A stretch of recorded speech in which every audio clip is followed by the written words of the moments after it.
क्या बकवास करने लगते हैं आके, आदमी कुछ भी बोलना शुरू कर देता है। और मैं आपसे पूछता हूँ वारिस पठान साहब, अरे तो जरा मुझे बताइए, सेंसस करने से झूठ बात है। बताओ मुझे कि कितने मुफ्ती मौलवी मुल्ला मुकर्रम ने कितने तुमने SC ST OBC मुस्लिम को बनाया।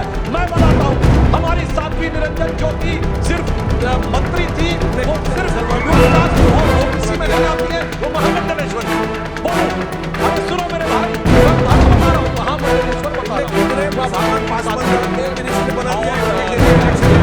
उन्नाव के सांसद भैया मैं बता रहा हूँ, सबसे ज्यादा है हमारा बिहार में 2 मुख्यमंत्री, हमारे बिहार में 2 मुख्यमंत्री, हमारा मध्य प्रदेश का मुख्यमंत्री की बात मत करो यार, कुछ भी आगे बोल गया है भाई साहब।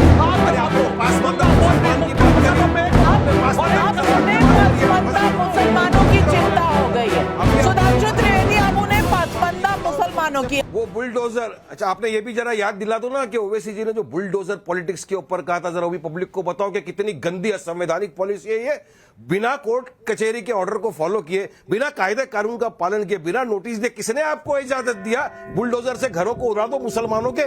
किसने इजाजत दिया आपको कि अगर जो लड़के पकड़ा है, चलो अगर किसी ने स्टोन फेंका है आप उसको सजा दो कड़क से कड़क, आप उसको रास्ते पे इस तरह परेड कराओगे? किसने इजाजत दिया? सिर्फ मुसलमानों को। बाकी अगर दूसरा कोई समाज वाला बैरिस्टर साहब वकील हैं, आप वकील हैं, जाइए कोर्ट जाइए और स्टे करा लीजिए। वो आपको कराना नहीं है, लेकिन पॉलिटिक्स करनी है कि ये हो गया वो हो गया। लेकिन मैं सुधांशु त्रिवेदी जी आपसे पूछना चाहती हूँ, जब असदुद्दीन ओवैसी कहते हैं कि यूपी का डिप्टी चीफ मिनिस्टर मुसलमान होना चाहिए, तो क्या ये सांप्रदायिक नहीं है? ये बांग्लादेश के हिंदुओं पर वोट बैंक पॉलिटिक्स कौन चला रहा है? देखिए, वारिस पठान साहब को वकील होकर ऐसी वाहियात बात नहीं करनी चाहिए।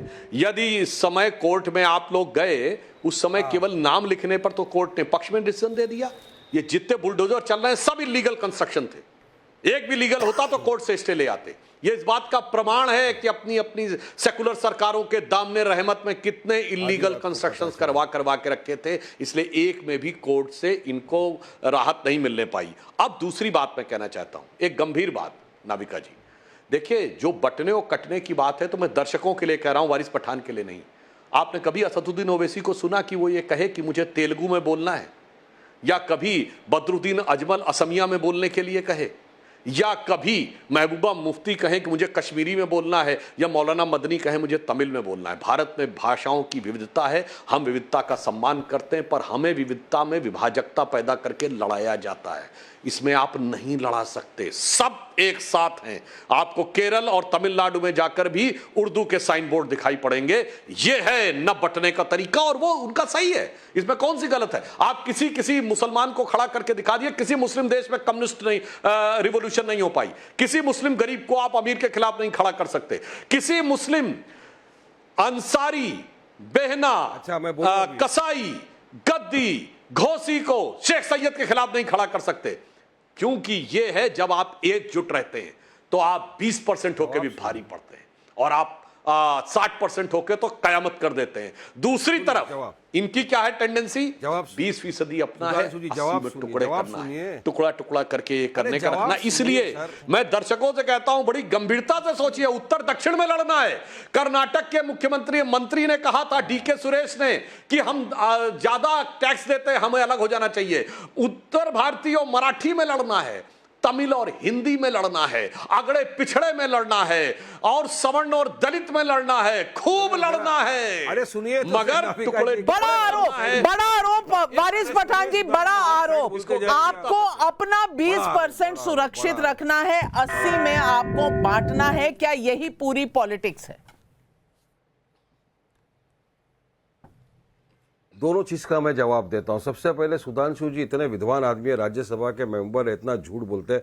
इलीगल निर्माण था, इसने जाके तोड़ दिया। जब 20,000 फुट का बंगला बन गया छतरपुर में, 4-5 साल लग गए। जब तक प्रशासन सो रहा था क्या? नहीं, जब हुजूर शान की गुस्ताखी किसी ने की, उसके लिए जब रास्ते पे लोग उतरे प्रोटेस्ट करने के लिए, आपको लग गया मुसलमान है, अब जाके इसके घर को तोड़ दो। तो आप ये झूठ बोलते हो विदाउट फॉलोइंग ड्यू प्रोसेस। आपने जोधपुर में क्या किया? एक लड़के ने किसी का मर्डर किया, फांसी दे दो, सख्त सजा दे दो। आपने जाके वो बंगला उड़ा दिया, बाद में पता चला कि वो जिसका बंगला था वो ओनर था और जो लड़का था वो टेनेंट था वहां पे। अब क्या करोगे, क्या जवाब दोगे? अभी आपने बताया कि जातिवादी के ऊपर अभी आपने बात की, तो सुनिए सुधांशु भाई, 10 साल में 5% आपके जो बड़े उच्चेदार लोग हैं अपर कास्ट के, पूरी 60 के 60% जो दौलत है उनके पास कैसे चले गई? टॉप 5% जो लोग हैं उनके पास दौलत क्यों चले गई? इसलिए तो आप लोग कास्ट सेंसस जो करा रहे हैं उसके लिए रुक रहे हैं, क्योंकि दूध का दूध पानी का पानी हो जाए। क्यों आप रोकते हो? हमने तो कहा ना कास्ट सेंसस होना चाहिए, हमने कहा 50% जो कैप है वो भी खत्म होना चाहिए, हमने कहा कि जो चिदम्बरम का रिपोर्ट था उसको भी सार्वजनिक किया जाए, उसके ऊपर भी चर्चा हो। मगर आप कतराते हो क्योंकि आपको पता है कि आज भी जो भारी से भारी मोदी के कैबिनेट के अंदर भी ऊपर मंत्री बैठे सिर्फ अपर कास्ट के। आपको तो सिर्फ ये लोगों के वोट चाहिए, मगर करना तो अपना ही है और बदनाम करना है मुसलमान को कि ये 20% है, इनका क्या होगा, लेकिन आपस के अंदर हमको बांटने की कोशिश कर रहे। सुधांशु जी नहीं करने दीजिए ना। कास्ट सेंसस दूध का दूध पानी का पानी हो जाएगा, देश को पता चले। और आप तो सहयोगी भी बोले करने दो। चिराग तो यही तो इल्जाम है आप पे कि आप 80% में सेंध डालना चाहते हैं, 20% को ज्यादा बनाना चाहते हैं। मैं 80% आपके स्टूडियो में नाविका कुमार की प्रॉपर्टी में सेंध नहीं डालना चाहता हूं। आपकी इतनी गुस्सा हो रही हो। मैं तो बीजेपी को बोल रहा हूं कि आपने जो बना के रख दिया है ना, आपको अपर कास्ट, क्या बताओ कितने मंत्री आपके लोअर कास्ट के आज की तारीख में कैबिनेट के अंदर? सारे के सारे मोदी के जितने भी अपर कास्ट जो है वो कैबिनेट के अंदर बैठे हुए। तो ये लोग अंदर अंदर ये गेम कर रहे हैं और इल्जाम मुसलमान पर है। मुसलमान को तो मोदी ने एक टिकट नहीं दिया। सुधांशु जी पहली मर्तबा आजादी से सुधांशु जी काउंटर दे रहे, सुधांशु जी काउंटर दे रहे। मुसलमान मंत्री नहीं है ये। सबका मुझे साथ, कभी सबका लगता विकास, है सबका विश्वास है क्या? ये यही मोदी जी का सबका साथ, सबका विकास, सबका विश्वास है क्या? इलॉजिकल बात वारिस पठान कर रहे हैं। ये इसी तरह लेके चलेंगे देश को साथ। बात भाई एब्सर्ड इलॉजिकल बात की इंतहा कर रहे हैं कि उसे गाना याद आता मैं रोऊं या हंसूं करूं। कह रहे भाई आपको नजर आ रहा सारे अपर कास्ट हैं।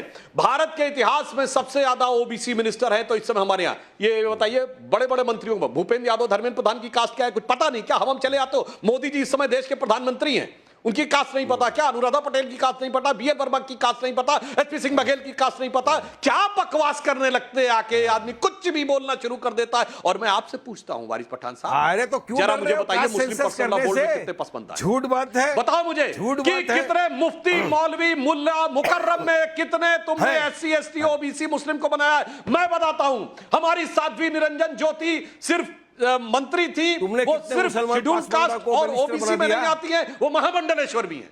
बोलो, अरे सुनो मेरे भाई, मैं उदाहरण बता रहा हूं, महामंडलेश्वर बता रहा हूं। कितने मुसलमान पासबंदा को मिनिस्टर बना दिया, टिकट दे दिया इलेक्शन लड़ने की। उन्नाव के सांसद के हमदर्द बनते हो ना? भैया मैं बता रहा, सबसे ज्यादा हैं हमारा बिहार में 2 मुख्यमंत्री, हमारे बिहार में 2 मुख्यमंत्री, हमारा मध्य प्रदेश का मुख्यमंत्री, उत्तर प्रदेश में कल्याण सिंह, विनय कटियार। अरे कितना बताया यार, फालतू की बात मत करो यार, कुछ भी आके बोल गए आए भाई साहब। आप जवाब दो। पासबंदा मुसलमान की बात करी, आपने पासबंदा मुसलमानों की चिंता हो गई है। सुधांशु त्रिवेदी अब उन्हें पासबंदा मुसलमानों की, अब वो भाग गए हैं इस डिबेट से कि ओबीसी में से आपने कितने बनाए, अब पासबंदा मुसलमान बता दीजिए। दुश्मन है आप लोग।